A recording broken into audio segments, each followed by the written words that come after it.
বহুত বড় ভুল করিয়াছে। সালা হারাম কা বাচ্চা সিরাজ আব্বাস আমাকে দিয়ে কালা ধান্দা করাতে চায়, জেনারেল চৌধুরী সৌদা করাতে চায়। হে কাম আমি বিলকুল বরদাস্ত করবে না, বিলকুল না। রাজা বাবা আমাকে বাঁচা ভাই, আমি अबे कालिया, माल लिए तो माल नहीं तो वक्त के बिल्कुल जिंदा को मोड़ दिए देवे।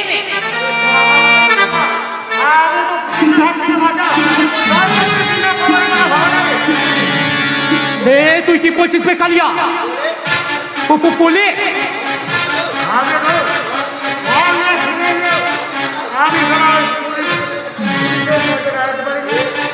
তুই কি বলছিস বে কালিয়া?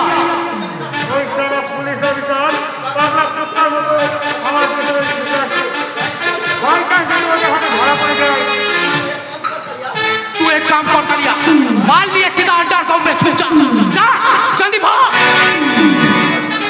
ठीक है जिंदा कर।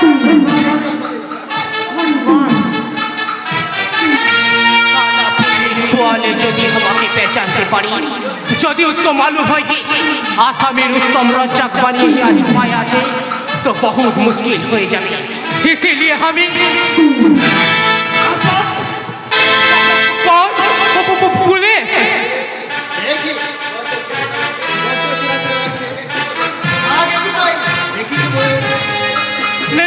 नहीं तो सब हमें तो शहर में नया हसिया है।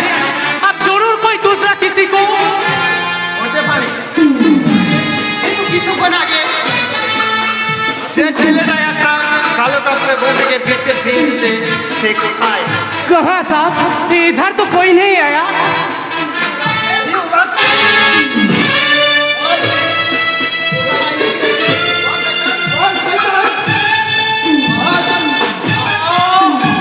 मुझे छोड़ दीजिए साहब, मुझे छोड़ दीजिए।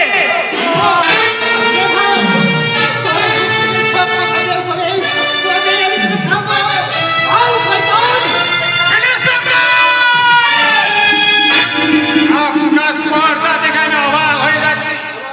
আমারই অফিসে ঢুকে আমারই কর্মচারীর গায়ে হাত তোলার সাহস আপনি পেলেন কোথায়? সাহসটা আমার গর্ব আর স্পর্ধাটা আমার অহংকার। চুরমার করে দেবেন।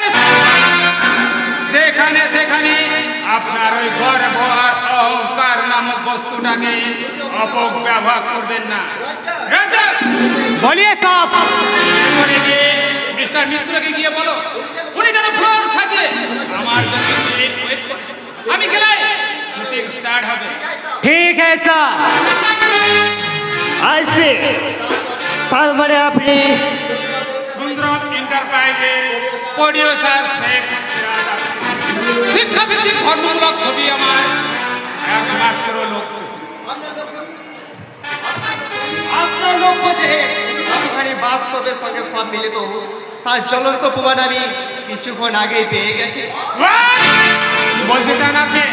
বলতে নয়, শুধু জানতে চাই সেই যুবককে আমার হাতে তুলে দেবে কি না। যে নেই তাকে তুলে দেওয়ার কোনো প্রশ্নই ওঠে না। আছে কি না সেটা আপনার এই অফিস সার্চ করলেই প্রমাণ হয়ে যাবে।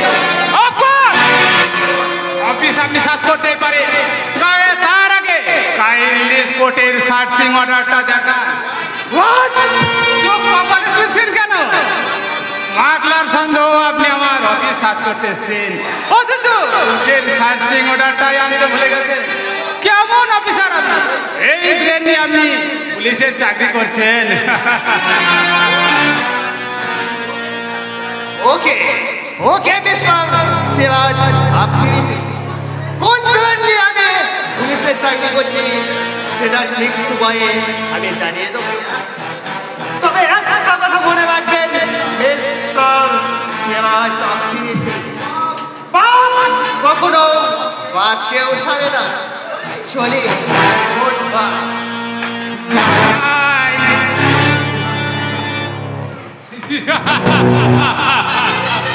ইন্সপেক্টর শান্তনু ব্যানার্জি, তোমার এত সাহস, তুমি কিনা আমার হ্যাপি ম্যানশনে পা রেখেছো। তোমার ওই পা দুটোকে আমি যদি কেটে না নে, আমার বাউন্স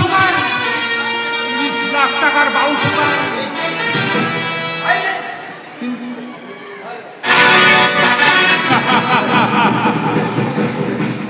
এই নিন বস 20 লাখ টাকার চালান।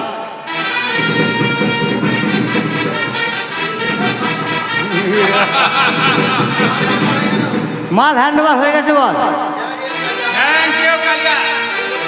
আমি বলেছিলাম না বস, আমার জান গেলেও আপনার মাল ঠিক হাজির হয়ে যাবে।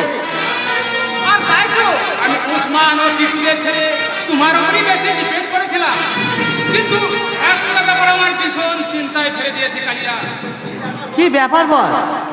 পুলিশ তোমার পেছু নিয়ে আমার অফিসের দরজা পর্যন্ত পৌঁছে গিয়েছিল, হয়তো তোমাকে চিনেও ফেলেছে।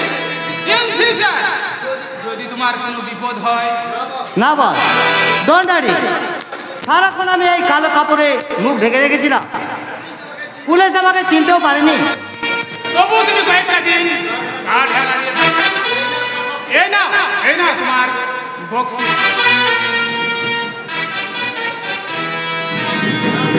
এক সপ্তাহ তোমার ছুটি, এই 7 দিন লাইফটাকে ইচ্ছে মতো এনজয় করো।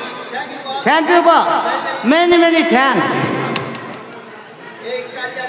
এই কালিয়ার মতো অসংখ্য বিপদগামী যুবকদের আমি আমার কালো ধান্দার কাজে লাগাবো। এই বয়সী ছেলেদের একমাত্র আকাঙ্ক্ষা মাল আর মেয়ে ছেলে। এই মাল আর মেয়ে ছেলে লোক দেখিয়ে ওদের আমি ইচ্ছে মতো ব্যবহার করবো। আমাকে নিয়ে অপব্যবহার করবেন না স্যার, তাহলে যে অকালেই আমার এই যৌবনের মাল মশলা সবচেয়ে হারিয়ে যাবে স্যার।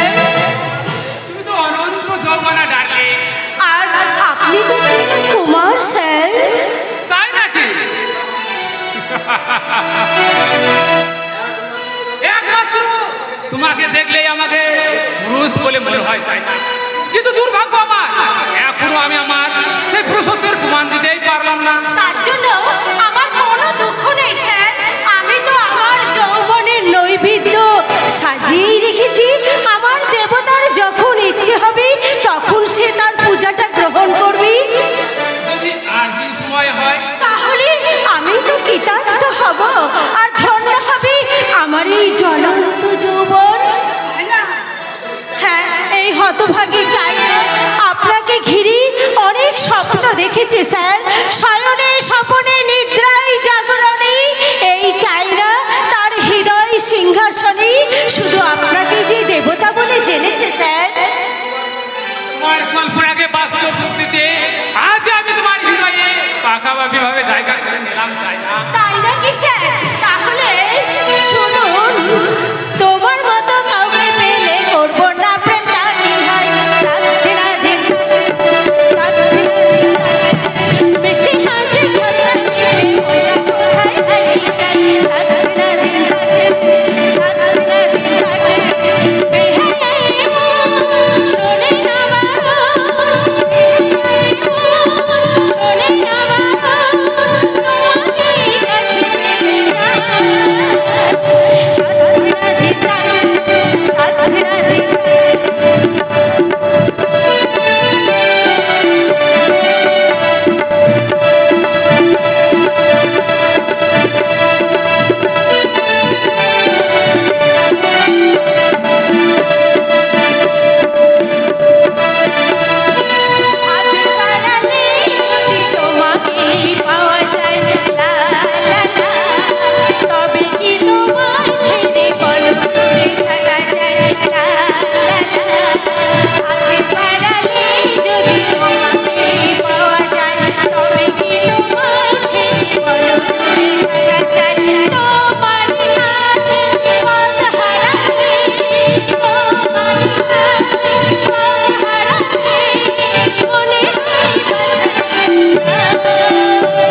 Hot cake Roman.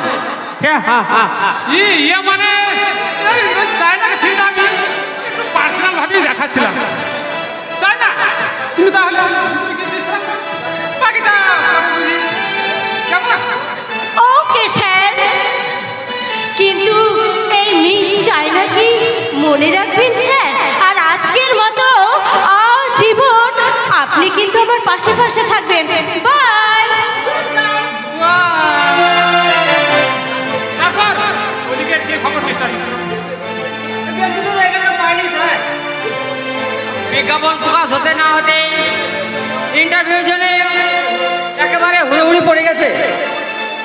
আমি অবশ্য তাদের মধ্যে একজনকে বেছে সিচুয়েশন বুঝে রেডি করে নিয়েছি, শুধু আপনার গ্রিন সিগন্যাল পাওয়ার অপেক্ষা। তাহলে আর দেরি করছেন কেন? নিন ইন্টারভিউ শুরু করুন। Okay sir. কই এসো, এদিকে এসো।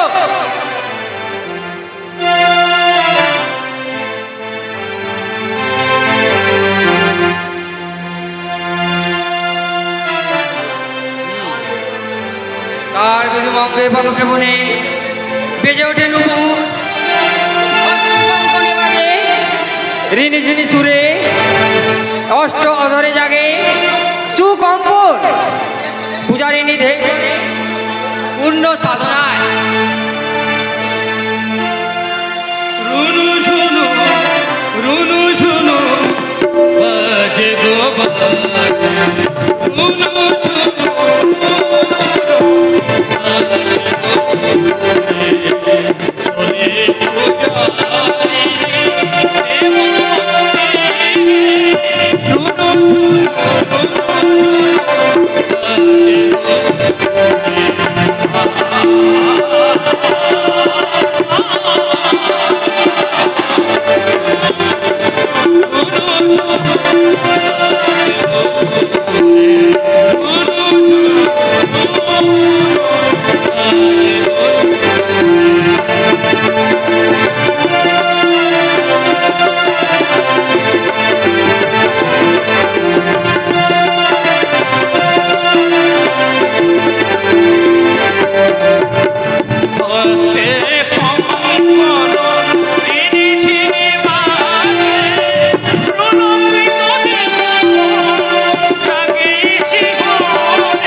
ভেরি গুড মিস্টার মিত্র, এই ভদ্র মহিলাই হবে আমার ছবির first heroine. Thank you sir, many many thanks. আমার কিন্তু একটা ছোট্ট অবজেকশন আছে স্যার। অবজেকশন? ইয়েস স্যার, নামটা বড় সেকালে ব্লক হয়ে যাবে। বেশ তো চেঞ্জ করে নিন। আস্তে ওর নাম মিস ঝিলমিলি। মিস ঝিলমিল। সেকেন্ড অবজেকশন, নাচটা ঠিক মতন হয়নি। ওটা তো ক্লাসিক্যাল নাচ স্যার। ওটা তো ক্লাসিক্যাল নাচ স্যার। ক্লাসিক্যাল আজকাল চলে না। ক্লাসিক্যাল আর পপ মিশ্রণ মিক্সচার করে ক্যাসি পপ করতে হবে। হচ্ছে পাতে পায়েছে কোমরের ভাইব্রেশনটা একটু বেশি হবে। আর কোমর 5 বার তুললে বুক দুলবে 25 বার। Do you understand? Mister Mitra, অত খোলামেলা বলছেন কেন? একটু রেখে ঢেকে বলুন। সরি স্যার, আমার থার্ড অবজেকশন, ড্রেসটা ঠিক মতন হয়নি। এটা তো পূজারীর ড্রেস স্যার। আরে পূজারি নাকি পশারি নেই তা নিয়ে আমার কোনো মাথা ব্যথা নেই। আরে বডিতে যত ড্রেস কম থাকবে আরে ছবি হিট ততই বেশি হওয়ার চান্স। টোটাল ড্রেসটা ওই ইঞ্চি 10 মধ্যে হলেই ভালো হয় আর কি। এটা এটা উনি কি বলছেন স্যার? ইঞ্চি 10 পোশাক? উনি অবাস্তব কিছু বলেন, ধর্মমূলক ছবি তো, তাই দেশের উপর আমরা একটু বিশেষ নজর দিতে চাই। যাক সে কথা, এবার তুমি আমার ড্রয়িং রুমে চলো। তোমার যৌবনের স্ক্রিপ্টেসটা এখনো যে নেওয়াই হয়নি সুন্দরী। আপনি আপনি আমার হাত ধরলেন কেন? তাই বলে কি হয় সুন্দরী? অজাত শত্রুর আইন অমান্য করার অপরাধে পূর্বরক্ষক শ্রীমতীকে বলি দিয়ে তাকে পৌঁছে দিয়েছিল তার সাধনার পথে। আর আমি তোমার তোকে বলি দিয়ে পৌঁছে দেব মিস ঝিলমিলির বিলাসবহুল জীবনে। তবে জানেন এই তোর আসল উদ্দেশ্য? তবে তোর আসল আমি কিছুতেই তোদের কথা রাজি হব না। আমি আমি এখন এই পথ দিয়েই পালাবো।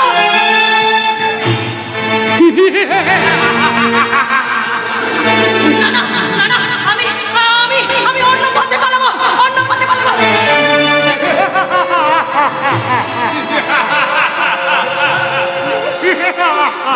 না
দিদি শ্বশুর বাড়ি চলে যাওয়ার পর বাড়ি যেন একেবারে ফাঁকা হয়ে গেছে।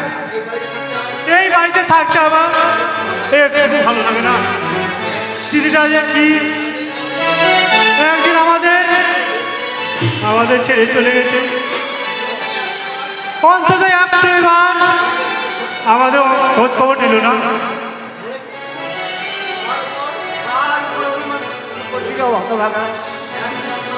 একটা পাগলের কদর করে হাত না জানি কেমন আছে মেয়েটা, শ্বশুর শাশুড়ির প্রতি কেমন ব্যবহার করছে সেটাকে একবার ভেবেছি। সেই জন্য তো বলছি বাবা, দিদি যদি একটা খবর পাঠাতো তাহলে কি আমরা এইভাবে চিন্তা করতাম? আচ্ছা বাবা, তবে দিদি খোঁজ নিতে গেলে একবার হয় না? আমি তো সেই কথাটা তোকে বলছিলাম, তুই একবার যাবি বাবা। কতদিন মেয়েটাকে দেখে, মেয়েটা সুখে আছে জানতে পারলে বড্ড আনন্দ পেতাম। তাহলে এক কাজ করো বাবা, তুমি বলো নিজেকে দেখে এসো। আমি যাব? আপনি নিজেই যাবেন, শুধু তাই নয়, রজনীকে আর জামাইকে সাথে করে নিয়ে আসবেন। তুমি যখন বলছো আমি নিশ্চয় যাব বাবা। আমার রজনী মাকে আনতে আমি আজই যাব, কিন্তু আমার রজতকে একা রেখে আমার জন্য কেন অযথা চিন্তা করছো বাবা? চিন্তা করবো না, তোদের কাউকে কোনোদিন রেখে আমি কখনো কোথাও যাইনি। রজনীর বাড়ি গেলে ও যদি আমাকে দু একদিন আটকে দেয়, তুই তাহলে কি করবি? রজতের জন্য আপনি একদম চিন্তা করবেন না কাকা বাবু। আপনি যে কদিন রজনীর বাড়িতে থাকবেন সেই কদিন রজত আমার কাছেই থাকবে। সাগরদা, আমিও বড় দুশ্চিন্তায় আছি রে ভাই। সতী কলকাতায় ইন্টারভিউ দিতে গিয়ে এখনো বাড়ি ফিরে আসেনি। কি যে করছে মেয়েটা! আপনি একদম ভাবে না সাগরদা, সতীদি খুবই শীঘ্রই ফিরে আসবে।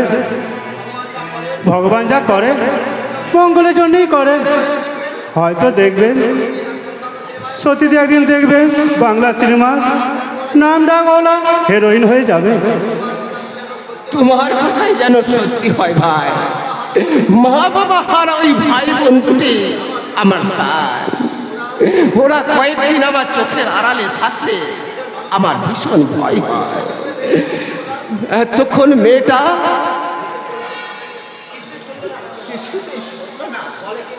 বলে কিনা ভাইকে মানুষ করতে অনেক টাকা চায়, অনেক টাকা। সাগর, আপনি বলুন কাকা বাবু, টাকাটাই কি জীবনের সব? আজ তোর যদি কোনো কিছু হয়ে যায়। সাগরদা, এ আগে কি বলছে?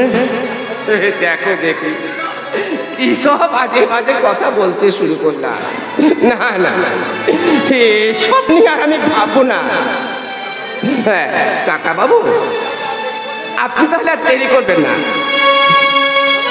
রজত, তুমি এসো। কেমন? আমি এগিয়ে গিয়ে দেখি সতীটা বাড়ি ফিরল কি না। তোর ভাই বোনকে নিয়ে একেবারে পাগল। যেমন তুমি পাগল আমাদের নিয়ে। হব না? তোরাই তো আমার সব রে। তোদের মুখে একটুখানি হাসি দেখলে আমি যে বড় মনে শান্তি পাই। আজ যদি তোদের বাপ বেঁচে থাকতো তাহলে বোধহয় এতখানি আমাকে ভাবতে হতো না। আহ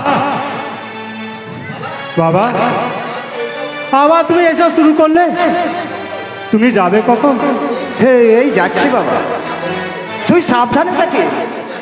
আমি কিন্তু একেবারে আমার মেয়ে জামাইকে নিয়েই ফিরবো বলে গেলাম। তাই ফিরো বাবা, তাই ফিরো। আজ থেকে তোমার আর দিদি জয়পুর আসার পথে এইখানে শুরু হলো আমার অবস্থান ধর্মঘট।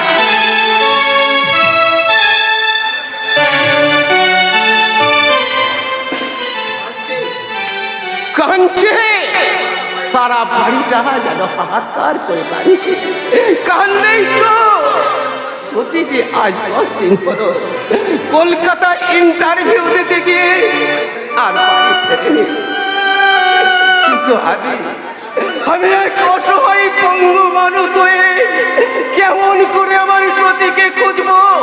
কে দেবে আমার এই সতীর সন্ধান? তবে কি আমার সতী মারা গেছে? সৈকত, কি বললি তুই? আমার সতী মারা গেছে? হ্যাঁ দাদা, মান সম্মান লজ্জা সরম জলাঞ্জলি দিয়ে তোমার সতী নতুন করে মেয়ে ছেলেমিলি রূপে জন্ম নিয়েছে। মিস ছিলিমিলি এই না, অভিনেত্রীর লগ্ন দেহে যৌন সর্বস্ব এক অশ্লীল বিজ্ঞাপন।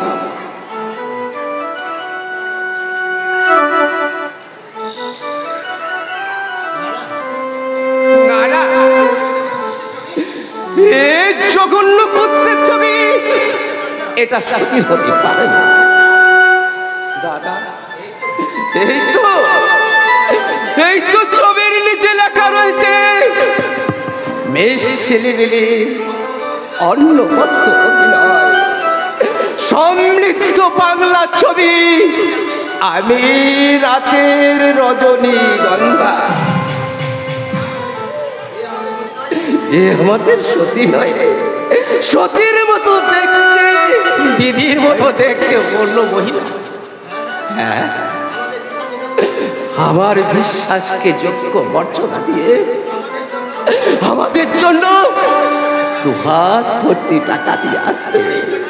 সেই টাকায় তুই আবার নতুন করে ইঞ্জিনিয়ারিং পড়া শুরু করবি, আর আমি এই ভাগা সংসারটাকে আবার নতুন করে দাদা, ভাবতে আমার ভীষণ লজ্জা হয় সৈকত। আমি কারিগিল যুদ্ধে বিজয়ী সৈনিক হয়েও তোদের ভবিষ্যৎ গড়ে তুলে দিতে পারিনি, কারণ কারিগিল যুদ্ধে আমার একটা পা হারিয়ে গেল,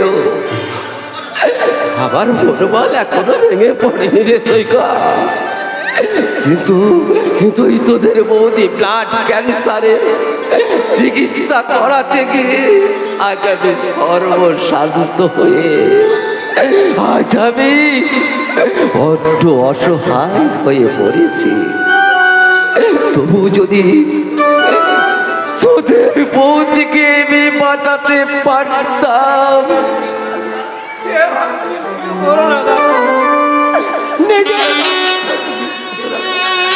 বিশ্বাসের প্রতি আস্থা রাখো, তোমার অনুমান যদি সত্যই হয় তাহলে হয়তো দিদি 2-1 দিনের মধ্যে সৈকত এসে পড়বে।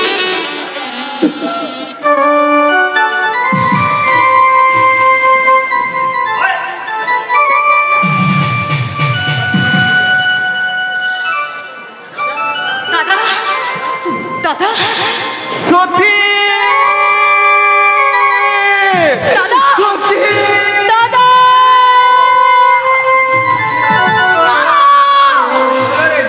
না, না দাদা, না। কি হলো রে দিদি, তুই অমর করে সরে গেলি কেন? হাই হাই বোন, আমার বুঝিয়া তোর পড়তে সমস্ত বুকের জ্বালা দূর করে দে। না, না, দাদা, না। আমাকে স্পর্শ করে তোমার তোমার তোমার এই অপবিত্র দেহটাকে তুমি অপবিত্র করে দিও না দাদা। অপবিত্র মানে কিসের জন্য তুমি নিজেকে অপবিত্র বলছো সতী? আমি না না না মানে শুটিংয়ের কাজে কোথায় না কোথায় আমাকে ঘুরে বেড়াতে হয়েছে, কত কত ছোট বড় নাম গোত্রহীন মানুষের সাথে মেলামেশা করতে হয়েছে, তাই সতী,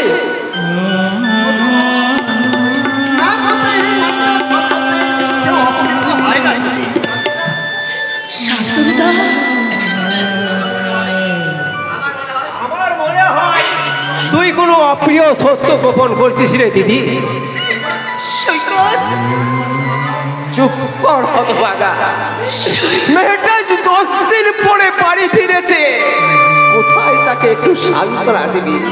তা না করে উল্টো পাল্টা কথা বলে কেন ওকে তুই বিভ্রান্ত করতে চাইছিস? থাক থাক দাদা, ওর কথা বাদ দাও। ও ছেলে মানুষ। সৈকত, তুই তুই ইঞ্জিনিয়ারিং পড়বে বলেছিস না?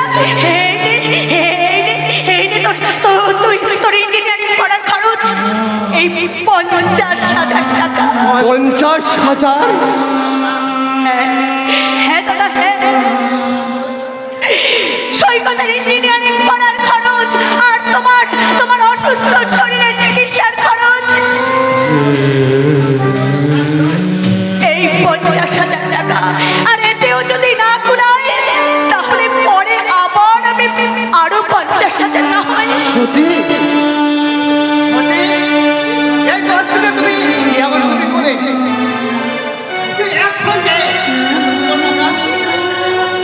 এই লাইনটা তো এমনই, একটু নাম ডাক হলে প্রডিউসাররা তার টাকার অঙ্কটা বাড়িয়ে দেয়। যার ছবি রিলিজ হলো না তার এত নাম ডাক করে হলো এ দিদি। তোরা তোরা তোরা সবাই কি বলতো? তোরা সেই কখন থেকে আমাকে প্রশ্নের আঘাতে ক্ষত বিক্ষত করে যাচ্ছিস কেন? কিসের জন্য বল? তোদের কি মনে হয় আমি নোংরা পথে টাকা উপার্জন করে নিয়ে আসছি? বল না সৈকত, আমি নোংরা পথে টাকা উপার্জন করে নিয়ে এসেছি। অসৎ উপায় না হলেও মাত্র সৎ উপায়ে মাত্র 10 দিনে যে এতগুলো টাকা রোজগার করা যায় না, সেটা একটা পাগলেও বোঝে। শান্তনুদা, তুমি আমি জানতে চাই এত টাকা তুমি কোথায়? আবার ওই সিনেমা শুটিং করতে ওই প্রডিউসাররা আমার অভিনয়ে খুশি হয়ে এই টাকা অ্যাডভান্স করেছে। মিথ্যে কথা। দাদা দাদা, ধন্য ধন্য তোমাদের মানসিকতা। এই পুরুষ শাসিত সমাজে নারীর স্বাধীনতার মূল্য যে কতখানি, সেটা তোমাদের না দেখলে বুঝতে পারতাম না দাদা। একজন পুরুষ যদি আজ তোমাদের এতগুলো টাকা এনে তোমাদের হাতে তুলে দিত, তাহলে তোমরা কোনো প্রশ্নের আঘাতে তাকে ক্ষত বিক্ষত করতে না। কিন্তু আমি যে নারী, তাই এটাই যে আমার একমাত্র অপরাধ। নিশ্চয় একজন পুরুষের শুধুমাত্র সম্মান ছাড়া আর কিছু হারাবার নেই সতী, কিন্তু একজন নারীর সম্মানের চেয়েও অনেক বেশি কিছু হারাবার আশঙ্কা আছে সতী। কি বলতে চাও তোমরা? বলতে নয়, শুধু জানতে চাই তোমার প্রডিউসারের নাম কি? সিরাজ আফ্রিদি। সিরাজ আফ্রিদি? I mean, আমরা বলতে চাই কালচিত্রা।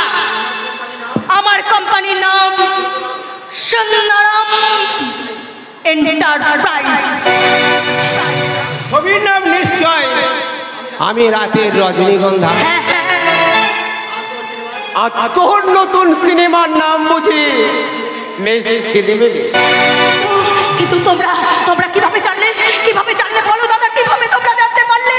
শুধু আমরা নয়, এই কুৎসিত বিজ্ঞাপনের দৌলতে এই দেশের প্রত্যেকটি জনগণ আজ এ কথা জেনে গেছে। দাদা, এই তোর ধর্মমূলক ছবি রে হতভাগে, তোর জঘন্য কুৎসিত ছবির নায়িকা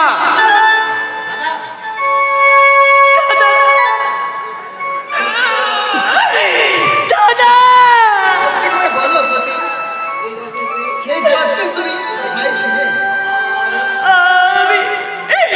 আমি কিচ্ছু জানি না। এগুলো তোর কিসের টাকা রে দিদি?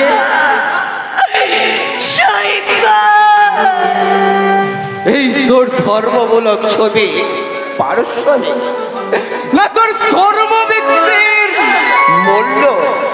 দাদা, আমি জানি না দাদা, আমি কিচ্ছু জানি না।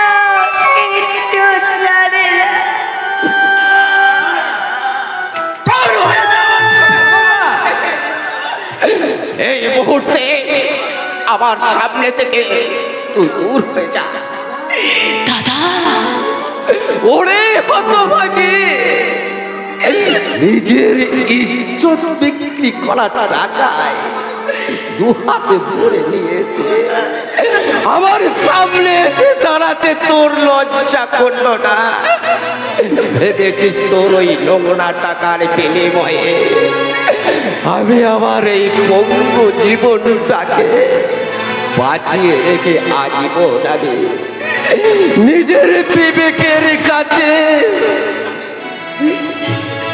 অপরাধী সেজে থাকে? ওরে কালামুখী, তোর মরণ হলো না কেন?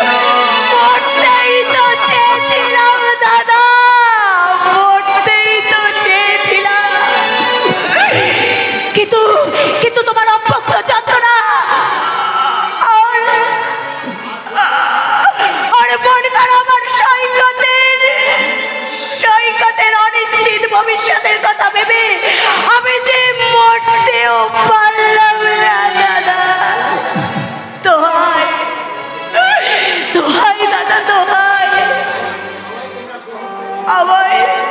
আমায় তোমরা গ্রহণ নাই বা করো, কোনো দুঃখ নেই, কিন্তু কিন্তু কিন্তু আমার এই আত্মত্যাগের মূল্য ওই 50,000 টাকা তোমরা গ্রহণ করো দাদা। এতেই যে আমার শান্তি দাদা, এতেই যে আমার পাপের প্রায়শ্চিত্ত। চুপ কর। তোর এই নোংরা আত্মত্যাগের বিনিময়ের মূল্যে সৈকত তার ভবিষ্যৎ নোংরা হতে দেবে না। যদি আমাদের ভালো চাস এক্ষুনি এই বাড়ি ছেড়ে চলে যা। চুপ, এই নামে তুই আর আমায় ডাকবি না। আজ আমি তোকে ঘৃণা করি, ঘৃণা করি, ঘৃণা। সৈকত, তুই আমাকে ক্ষমা করলি না সৈকত, তুই আমাকে ক্ষমা করলি না। বেশ, আমি চলেই যাচ্ছি সৈকত, আমি চলেই যাচ্ছি। তোদের মঙ্গলের জন্য আমি চলেই যাবো সৈকত, আমি চলেই যাবো। আর কোনদিন তোদের সামনে এই নোংরা দেহটা নিয়ে এসে দাঁড়াবো না রে ভাই, নোংরা দেহটা নিয়ে এসে দাঁড়াবো না। আমার জন্য যদি তোদের এই সংসারে অমঙ্গল হয়, তাহলে আমি আর কোনদিন তোদের বাড়িতে আসবো না রে ভাই, তোদের বাড়িতে আসবো না।